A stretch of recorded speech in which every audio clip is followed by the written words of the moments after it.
My name's Darren Keith. I have a wife and 2 children, Morgan and Addison. Morgan's almost 4 and Addison is almost 1. I've lived in Dublin most of my life. Went to school here. I was born here, which of course now most people can't say that anymore. But once I graduated from high school, I went to college at Tarleton. And after I graduated from Tarleton, I did like most young people do, it seems like these days. I got to get out of this town. So I got a job in Stephenville and moved to Stephenville. And I enjoyed it there. Worked for the Sheriff's Department for a while, then I went to work for Tarleton. And while I was at Tarleton and lived in Stephenville, I had my first child. And once you have a child, as I'm sure most of y'all know,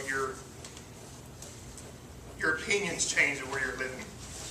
And I realized that Stephenville is not where I want to live. I wanted to come back to my home in Dublin. So 3 years later and another child later, we're back. Living in the house is being remodeled. That's been a lot of fun. It's a very long process. But I'm a member at Highland Baptist Church, and I'm the youth director there. And I'm currently the sergeant at Tarleton Police Department. I'm over police administrations. So day-to-day activities, I handle budget concerns, manage about 17 sworn officers and some civilians. If elected, I'd like to place emphasis on growing our city's infrastructure.